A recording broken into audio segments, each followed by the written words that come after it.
We help parents raise their kids to be Christ followers. I'm Pastor Dwayne, and today's topic is growing weary with training.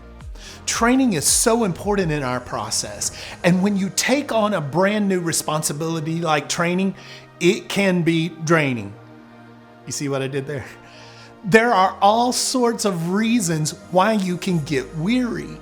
One of the biggest ways weariness can set in is if you don't have a lot of support. If the people around you don't support you, it can seem like you are constantly pushing uphill. If it seems like they're not getting it, or if it's hard for you to keep up with the training you've done and then the follow through, it can really be a drag.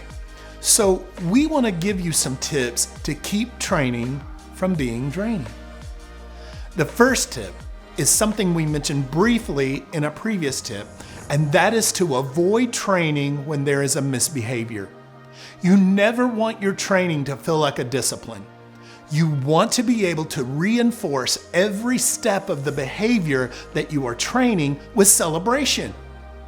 If you train surrounding a misbehavior, your child might not be in the best mood, and you certainly won't be.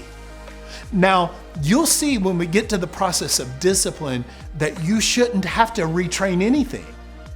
If you've practiced and have the behavior down in a training session with your child, then under normal circumstances, you should discipline every time after that.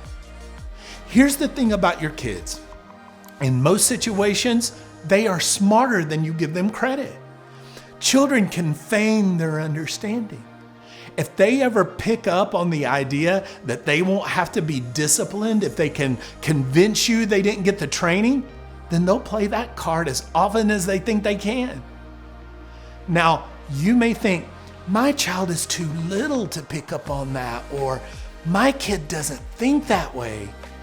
Remember, your child is a little sinner.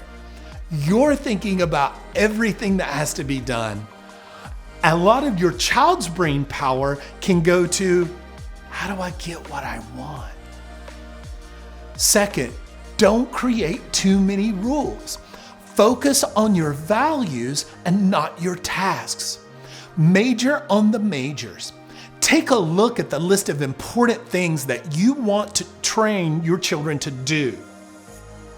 Finally, and most importantly, to avoid growing weary with training, get support from people who are trying to raise their children the same way you are. Make friends with them, hang out with them, study and pray with them. You'll find the stress that you've experienced when you train begin to drain. God uses your desire to raise your kid right to get to your heart. Thanks for listening to me. Now, take a moment and let Him speak to you.